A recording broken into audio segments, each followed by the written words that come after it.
This episode of First and Five is proudly brought to you by Awaken 180. There's always a new weight loss supplement, diet, or medication promising to get you results. For proven results, choose a solution for weight loss. Fast, easy, and free support for life. Awaken180weightloss.com. One of the things that excites me the most about what we do at Awaken 180 is to give back freedom to someone that may have lost their freedom due to weight. We want to be able to provide that to people. Built in Buffalo fans, what's going on? This is Dave Myers, the host of First and Five podcast. I am the owner and founder of Built in Buffalo. I have a special guest today, a guy that I've tried to nail down into this one-on-one for a long time. He's super busy. You guys all know who he is. This is an NFL writer, the founder of GoLongTD.com. Ty Dunne, what's going on, man? How you feeling, brother? I'm doing great, Dave. You know, as you probably are aware, the kids are off of school. It's Easter break. We're doing our vacation like next month. So I'm feeling great because we just timed up 2 naps like simultaneously. Our 9-month-old is down. Our 4.5-year-old is down. Now our 6.5-year-old's playing. But yes, doing good. As all parents know, if you can kind of synchronize those naps, you know, you're Joe Namath going through the tunnel, holding up that number 1. We're good. We're good. So you haven't gotten to the point yet where there is no more naps. There's no naps. Mine are 9 and 11. There's no naps. Like you have to like fight them to get them to go to bed at night. There's no more naps. So you have time. That's good. That's good that you were able to have that happen. So we got a bunch of stuff I want to talk about, and I sent a list over to Ty last night, and I feel like it's nothing crazy. The draft is coming. The Bills are back today with their offseason program getting started, obviously 2 weeks early because they do have a new head coach. So that's good to see. I guess everybody's awaiting the arrival of Josh Allen. We'll see, you know, the new dad. We'll see how that works out. But let's start with Joe Brady. And I know, and I don't want to spoil anything, and Ty said it was okay to kind of mention this, but he does have something coming, an article he sat down with Joe Brady. I want to kind of pick your brain because I have personally kind of seen a transition from Joe Brady from just that, you know, the first press conference as when he was named head coach to like seeing him make the rounds at the combine and then the owners meetings and things like that. I feel like, I don't want to say there's been like a maturation process, but I feel like things are starting to click a little bit more for him. So what's your take? You were able to sit down with him. I don't want to give away too much of your article, but what's your thoughts about offensive coordinator Joe Brady and now head coach Joe Brady? Like, what's your thoughts? My first thought when I hear Joe Brady is he is exactly what the Buffalo Bills need personality-wise. Like this team at this time, banging on that championship door, trying to knock it down. You know, 9 years of Sean McDermott. You need this pendulum swing toward his energy, right? That all of that is real. Clutching the fast twitch, Gatorades, and ingesting more caffeine than I even think I have in the morning. He doesn't drink coffee. He's a fast twitch guy. But that is all. It's real. He walks into a room. It's infectious. He's younger. I think that whatever you want to think about Sean McDermott, it was time for a different voice at the top. And in the Bills' estimation, it's kind of like the best of all worlds where Joe Brady has been here, right, since 2022, quarterbacks coach, the OC. So he can see what has worked. He can see what has not worked. He has kind of hinted at a smattering of what hasn't worked. And that's where Joe Brady has kind of nailed it. He hasn't come in and been like, everything sucks, everything's terrible. Right. Like Sean was this. No, like he gave Sean his roses. Sean gave him that job. I think he gets why the Bills are in this place, perennial contender. But he has kind of mentioned, all right, some sports science stuff, got to restructure some practices. You hear the word attack. That's something schematically that they didn't really do on either side of the ball at some key moments. Defensively, it's very passive, very bend but don't break. I'll just say I think that some of the coaches on those playoff teams sitting in on those interviews might have opened up the Bills' eyes even to some of that stuff.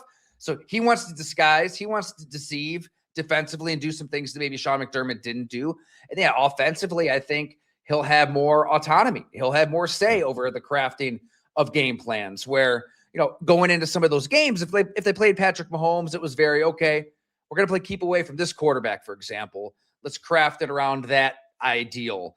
where I think you'll see some more attacking principles offensively too. So I get it. It's all hunky-dory, right? It's all rainbows. For any first-year head coach, a third of the league has new coaches, and in none of those cities is a gloom or doom. But I think it's real with Joe Brady for many, many reasons. And I can see this working because they did need a different personality and some different ideas football-wise at the top of the organization. I do think, too, a lot of Bills fans, this is new, especially to some of the newer fans, the Josh Allen era fans. I feel like this is new, uncharted territory for a lot of Bills fans. People like me who've been around since the 80s, like I sat through the drought. I went through all the coaching turnover. So I think what McDermott was able to do and build, obviously Brady, like you said, he gave him his flowers. Like he said, look, the culture that's here, we're going to continue to try to build off of that. So I'm interested to see not just, what the offense is going to look like, but obviously the defense too. There's a lot of stuff that still I think has to happen going into the draft and then into, training camp and stuff like that late into the summer. So let's talk about Brandon Beane. Because back when all this stuff transpired and Sean McDermott was let go and Joe Brady was hired and they had a press conference, all this stuff was happening. And Brandon Beane's made the media rounds. Like he's been very public about what's going on with the Bills.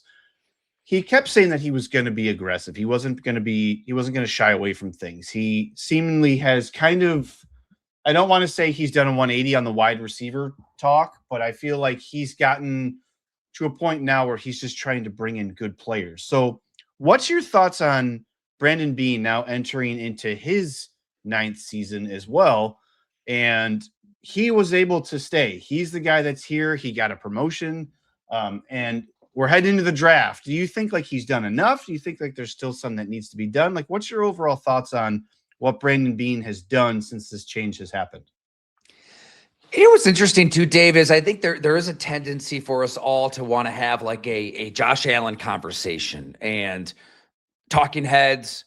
Everybody, us writing stories, we'll have that Josh Allen conversation, and then we have the Joe Brady conversation, and then we have the Brandon Beane. Like probably seeing the forest from the trees. Everything's got to be connected. Everything's got to be aligned. And there's a reason you heard that word alignment a million times at the introductory press conference. There's a reason you heard Joe Brady professing his love for Josh Allen again and again and again, and love for players. Like, I think you really do have to kind of like where there's smoke, there's some fire. And I've done some reporting around this at golongtd.com. I mean, a lot of people in Western New York and beyond have checked it out. So thank you for subscribing, everyone. But let's just face the reality. Like, yes, there were snow angels had after they beat San Francisco. Sean McDermott and Josh Allen weren't exactly buddy-buddy. They weren't best pals. I'm telling you this from direct people with knowledge of that relationship up close. A decade into it, it ran stale. It wasn't necessarily just outright awful and toxic, but no relationship in sports matters more than the head coach and the quarterback. And I've talked to some Bills players who kind of saw McDermott and Allen interact up close. And one of them who saw the Belichick-Brady relationship up close told me, like, that's a unique relationship in itself where you've got a 6th-round pick. He's institutionalized the Bills' ways. He's going to be a good little soldier. Like, he's going to be one of 53. And that's kind of how that relationship started. And every player in that locker room sees it, can feel it. If Tom Brady's going to get in line, I'm going to get in line. That's like its own animal unto itself. And then they're winning, and they both have this insatiable desire to win and win. And that's a relationship. Then Patrick Mahomes and Andy Reid, that's its own special kinship, right? Like he stuck his neck out for Patrick Mahomes with that trade, developed him. He's a quarterback guy. In Buffalo, from what I've been told, Sean McDermott, like to your point, ended the drought. Incredible. What he had to clean up from Rex Ryan speaks for itself. I cover those Rex teams at the Buffalo News. Still pissed I didn't take more maniacal notes. That should be a book, a documentary. It was effing crazy, Dave. You didn't know it was going to happen every day. And they were 8-8. Like that should be like a boring team. It was a fun, crazy 8-8 team. Give Sean credit for that. But I think Sean's not to completely relitigate the past again and again, but it matters a roundabout way to get to your question. I think that he was too hung up on being that drought slayer, ending the drought, and really believed that team ran through him, for better or worse, right or wrong, could could not get around to the fact that, okay, the calculus changes when you get your hands on one of the three, maybe the best football player on the planet. Like the way you conduct practice, the way you craft a game plan, the way you go about player acquisition, the way you speak to the team, the way you speak to your coaches. Like maybe you don't complain about your quarterback building a house, right? Like everything's got to funnel through. We've got Josh Allen. We've got to go for it all in on the Super Bowl. So that's what should have Bills fans most encouraged. I'm convinced right now, Brandon Beane, take it higher. Terry Pagula, he kind of finally saw the dynamics of those relationships. Yeah. Terry Pagula, Brandon Beane, Joe Brady, Josh Allen are genuinely like all in lockstep here. So to get to your Brandon Beane question, sorry to ramble. No, you're good. I think like to me, it's encouraging what they're doing here. Like I feel like, him and Joe Brady are communicating far more than he communicated with Sean McDermott, especially toward the end. Regardless of what's said, that relationship wasn't great at the end. And I think it is great now, as it should be, when you've got a Josh Allen and you've got maybe another decade to chase Super Bowls with him. DJ Moore, love the aggressive move. You don't want to be stuck in this game of musical chairs without a wide receiver right now going into the draft, feeling like you absolutely have to draft one or else. Now I could maybe focus on defense a little bit while still probably draft another receiver. Bradley Chubb, another year removed from the ACL injury after he did play a full season. I just did a podcast with Chris Sims, really sharp guy. He's all in on Bradley Chubb. I mean, he fits this scheme really, really well. Chauncey Gardner-Johnson isn't a player that they're acquiring if Sean McDermott's the head coach. You want to talk about alignment. He's not bringing that personality into the room where, hey, for 1 year, history tells you 1 year of Chauncey Gardner-Johnson is a really good thing. I mean, the draft is big.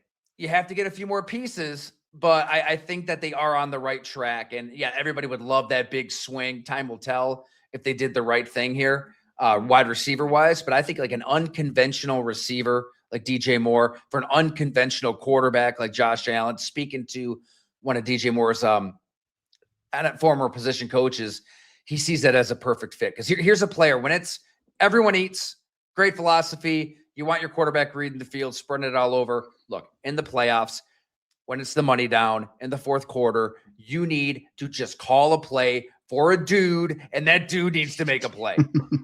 DJ Moore can still be that player, in my opinion. Yeah, I mean, DJ Moore was on a list of topics because when it happened, I was excited because you kind of touched on it. I think that DJ Moore is a Josh Allen wide receiver. Now, when I say that, I mean, he's not a Ben Johnson.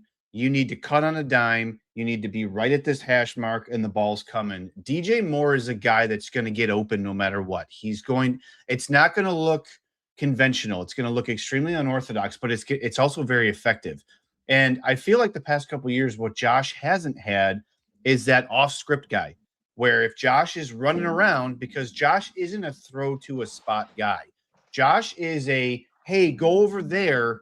I'm gonna create chaos for a couple seconds, and when you get over there, I'm gonna put the ball on you over there. And I feel like they haven't had that guy. He has an excellent relationship with Khalil Shakir, and I think we all think the world of Khalil Shakir. I also think the Bills have put Khalil Shakir kind of in a box of the screen guy and the intermediate guy and stuff like that. Because if you watch Khalil Shakir, there are several times when the Bills needed a play in the past couple of years, it was a play downfield with Khalil Shakir. So it's nice to see that DJ Moore was brought in. And I don't care if he's 29 years old. And I understand there's a whole bunch of guaranteed money that Brandon Beane signed on for. I feel like this is a good sign that when Joe Brady tells me that things are going to evolve, we're going to continue to evolve on offense.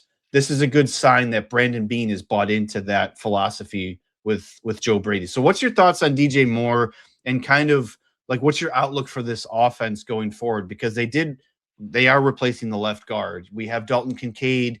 Still, we're trying to figure out what's going on with his PCL and stuff like that. So what's your thoughts on DJ Moore and kind of the offense as a whole heading into the draft and then into training camp? Look, Dave, I mean, you need a player who can scare the defense, right? When it's Wednesday night, Thursday night, Friday night, and that defensive coordinator is trying to figure out a way to stop the Buffalo Bills. They need a weapon who's going to give them some pause. And look, I think this has been a damn good offense the last 2 years. 2 years ago, they scored 30-plus points in 8 straight games. You had the league MVP in Josh Allen. The offense was good enough to score, 29 at Arrowhead, AFC Championship game. And James Cook is ascending. The offensive line is healthy and dominant. They should have more Pro Bowlers than they have, if you want to use that Pro Bowl barometer of talent, which is always a little shaky to do because the Pro Bowl is kind of worthless. It's a little strange to see who gets in, who gets left out. Anyways, look, the next year, James Cook leads the NFL in rushing. A lot of good to spreading the ball around. But like we're saying, we're talking about the margins here. We're talking about a 12-win team that needs to get over the hump and win a Super Bowl. And you do that by finding a weapon who scares you. And I watched a lot of Chicago Bears football this past year. We do a lot of NFC North stuff at Go Long. Might have done a 3-part series on these Bears ahead of the season that would love it if people wanted to check that out. DJ Moore, to me, it's not a matter of a declining talent. Caleb Williams is kind of growing up with these younger weapons. Colson Loveland, Luther Burden, Ben Johnson is a first-year coach, scheming things up. You put it perfectly, Dave. I just feel like DJ Moore was kind of considered a third or fourth option. There were times he was open and the ball just didn't go his way. There were times there was a miscommunication between the two. Look at the last play offensively for the Bears last season where DJ Moore caught a ton of heat, I think unfairly for that play. He still caught the game-winning touchdown in overtime against Green Bay, beating Keyshawn Nixon down the field, the game-winning touchdown in the playoffs hell of a catch against Green Bay. And he's used in all of these different ways. He can win outside, he can win inside. And I just keep coming back to if you're Buffalo, look, it's in a vacuum. You look at the numbers and you might say that's a little rich for a receiver at that age. But then you see what Alec Pierce got and what Romeo Doubs got and what A.J. Brown would be netting in a trade. It's like, I don't know. Like if objectively, now that the dust has settled and we see what these players have cost, I think it's if not a bargain, it's good bang for your buck if you're the Buffalo Bills. Now they have to draft receivers though.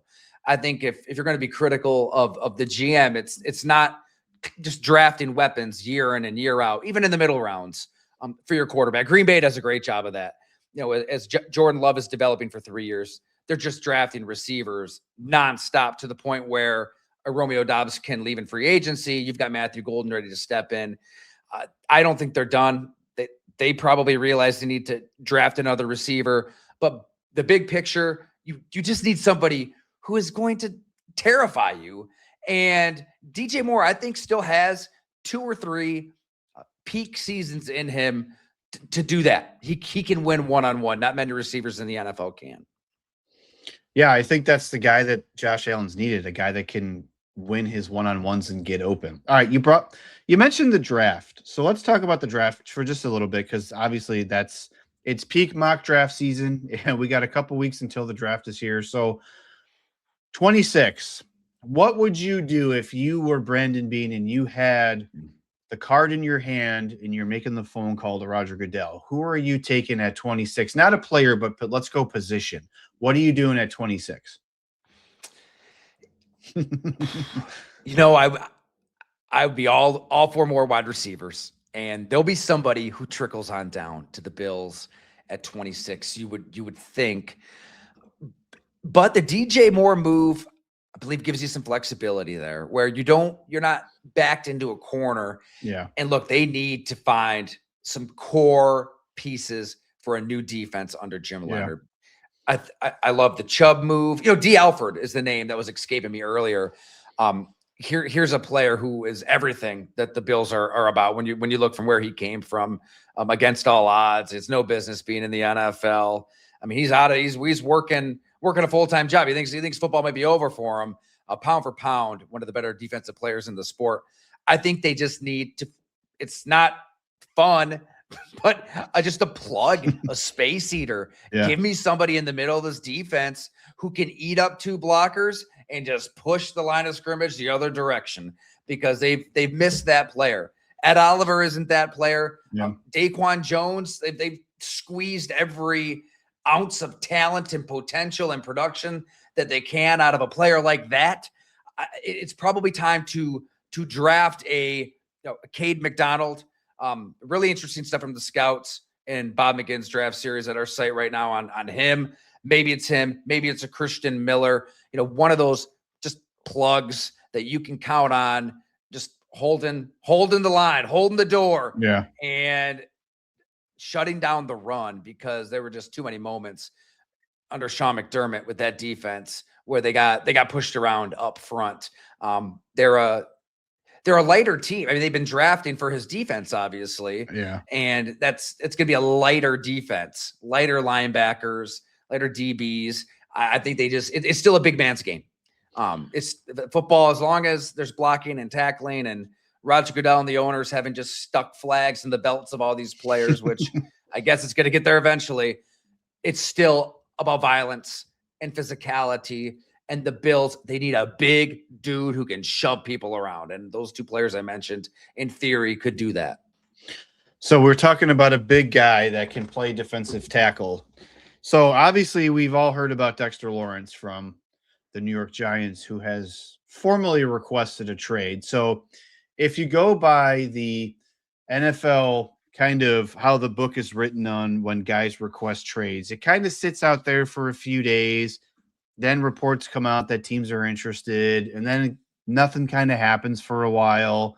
The team says they're not going to trade him, and then all of a sudden the guy gets traded. So, well said. You know what I'm saying? So, to you, if you're Brandon Beane and you have pick 26 and you call your buddy Joe Shane, now, obviously, you probably got to get Harbaugh involved in this call with the Giants now, but are you giving 26 for Dexter Lawrence, a guy who is 1 month older than Ed Oliver, a guy who has had the most pressures from that position over the past 4 seasons by a lot, by like a ton?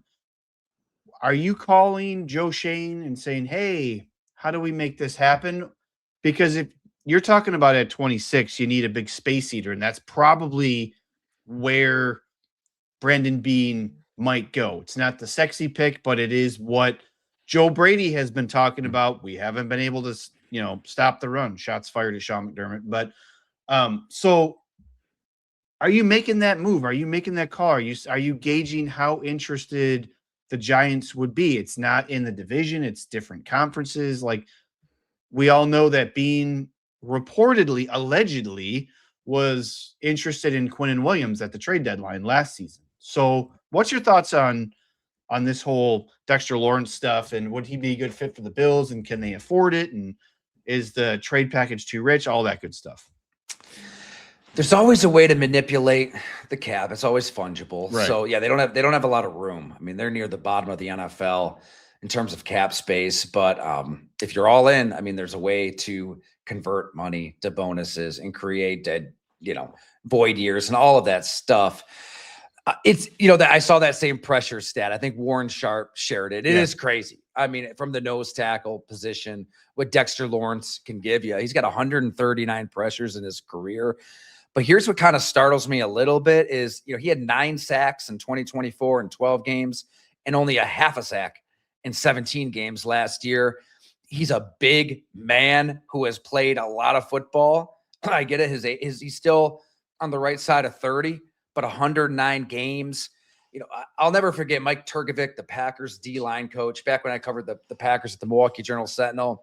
He made a great point. He's like, people don't really understand how if you're a big man and you're carrying 320, 330 pounds, I mean, every single snap is war. I mean, you are bashing into other 300-pounders 60 times a game. Like, a guy like Dexter Lawrence rarely comes off the field. So, I mean, so in theory, you could maybe cycle in other bodies, but if you're making that kind of a move, if you're trading a first-round pick, if you're going to be paying him that kind of money, you want him to be on the field. That decline in sack production, you can't ignore it. Is that the first sign that maybe he is on the decline? You're not going to be getting Dexter Lawrence in full. I don't know. I'd be more tempted if I'm the Bills to draft a young 320, 330 pounder on that cost controlled contract versus just giving up draft capital, reworking the dollars and figures and figuring out the kit to make that work. That's a fine line, right, Dave? Like, is a Max Crosby, a Myles Garrett, like a TJ Watt. Well, I mean, TJ Watt's getting up there now too. There's a small select group of defensive players who I say, screw it, trade multiple first round picks, work out the cap. Who cares? Because Michael Parsons for Green Bay, you saw it week in and week out. He makes 2-3 plays a game that win you the game. I mean, he was the best player in football at times last season. You do anything you can for those players. Dexter Lawrence, it wouldn't be that costly, but it still costs you enough, I think, to say no. Yeah, even though you have that relationship with Joe Shane as Brandon Beane, I don't know. I would be inclined to not make that move. Yeah, I mean, it's intriguing to me, but like you said, it's the same draft class as Ed Oliver, right? So it's the same. He's the same age, so they're both going to be 2019. Yep. So I don't know. I mean, it's what do you want? Do you want to reset that position with a young guy that you might have cost control for 5 years? Or do you want a guy that has the proven production? Because I've always said with Brandon Beane in the wide receiver position, it would be nice just to get guys on these cheap contracts, kind of reset the position every couple years. But I feel like Brandon Beane wants guys at that position that are just proven commodities. He did it with Stephon Diggs. He did it with DJ Moore. It's just, you know what I mean? Like, I feel like this might be a time where if he's really feeling some pressure from Terry Pagula, like maybe he starts doing things that are kind of unconventional around the draft that we don't typically see from Brandon Beane. Because one thing that I've seen a lot of people saying about the draft is, well, we have to look back at Brandon Beane's tendencies and like, what has he done in the years past? Well, I think this is a whole different situation because yes, last year they went extremely heavy on defense because they were rebuilding that defense, trying to get younger and get more in there. And now you have to rebuild the defense again. So I think this approach coming up in this draft, we're going to see a different Brandon Beane. He's always aggressive in trading up and down the board and stuff like that. But I feel like there's going to be a couple picks when we're going to be like, oh, okay, that's not your prototypical Brandon Beane, pick, because he's not picking players to fit into Sean McDermott's system, which I think I'm very intrigued to see what this defense is going to look like and how the players that the Bills currently have on roster that they've kept are going to look and fit into that system. Like, are we cutting Dorian Williams short? Are we cutting, Terrell Bernard short, saying, well, he only had one really good year. Well, maybe, and then the cornerbacks and the safeties and how all these guys play. So I'm just super intrigued to see how that all works out. So one last topic, and then I'll let you go. The new stadium. Obviously, it's been a big deal. It's almost complete. Do you have a preference for who you think the Bills should open the stadium against, and should it be a primetime game? And we'll wrap it up on that conversation. Ooh, I like that question. I haven't really thought about it. Yeah, it should be prime time. And why not New England? Look, they're the defending AFC East champs. Drake That's so May weird to say. A couple votes from being MVP. Right? It's, that lasting image of Drake May just getting the snot beat out of him by Seattle. It was ugly. I mean, they had 6 3-and-outs. I was out there at Santa Clara. It was, you just wanted to hit simulate to end just for mercy's sake. It was bad, but I think that Drake May was dealing with a lot more than anybody knows. They did a good job or tried to do a good job of hiding it all week. Will Campbell, same thing, as blindside protector. Look, they might make a move still. Mention AJ Brown. It just seems like inevitable that AJ Brown is going to be a New England Patriot. They're not going anywhere, guys. I mean, the Patriots were damn good last year. We can talk about their schedule all we want. They've got young ascending talent. They've got a healthy mix of veterans. Mike Vrabel is the right kind of psycho leading the show. Like, they're not going anywhere. And like, you're the Buffalo Bills. You've got a new coach, a new stadium, some new pieces like DJ Moore, Bradley Chubb. I would love to see that matchup, right? Like, okay, who's who's going to be kings of the East here between the Bills, who had been winning it year in and year out, or is it New England again, as it was for an entire generation. So that's, we spend so much time discussing Patrick Mahomes and getting over that Chiefs wall, and there's Lamar Jackson. Like, you got to worry about your own division, man. Like, right. Like, can't take that for granted anymore. That'd be a hell of a matchup, prime time, Orchard Park, New York. Yeah, I think that'd be a nice heavyweight fight coming out swinging. First home game in that stadium. It's going to be crazy atmosphere. Tyler, thank you so much, man. I know you're a busy guy. I know you got a ton going on. The draft's coming up. I'm looking super forward to the article that you have coming with Joe Brady. Tell everybody where they can find you, what platforms you're on, and all that good stuff. Hey, thanks so much for the opportunity, Dave. This is great. Hope we can do it again. Yeah, I got the story coming out. Spoke at length with Joe Brady. I think everybody will see a side of the head coach that they have not before. He opened up way more than I expected. He's the first to say that when it comes to press conferences and those, weekly addresses to the team, that's a version of Joe Brady that is different than the one who's just going to sit down and BS and tell some old stories. So that story, my plan is to go live with that Friday. If I get on my high horse, like we said, right? The kids are on Easter break. So that's where my wife is clutch, Dave. That's why I'm unbelievably fortunate to 100%. Say, all right, honey, I'm going to go to Starbucks at 4:35 a.m. and bury myself in a hole to write. He can handle these 3 kiddos. That's awesome. But and also that's something that Joe Brady, we talked about that. He gets up insanely early so that he can get home and do bedtime with his kids. So trying to make that whole life football balance work. But yeah, we covered, the firing of Sean McDermott, the hiring of Joe Brady extensively. You can find all those stories at the site. Why they fired Sean McDermott, why they hired Joe Brady. I sat down with Brandon Beane, Pete Goelli, and got into all of that. So I can't thank everybody enough for subscribing. Live here in Western New York. Obviously, the Buffalonians make this whole site go. Yeah, and if you haven't subscribe to Tyler's Substack. It's awesome. It's a great read. It gets you a lot of insight that you don't get from just a lot of the Bills media or the talking heads in the national level too. So, Tyler, I appreciate you, man. As always, it's been fun. 1st and 5. I'll be back tomorrow. I got some injury updates with banged up Bills. We'll be coming on. We'll be talking about Dalton Kincaid and some other guys. So stay tuned for that. For Tyler, I'm Dave. As always, go Bills.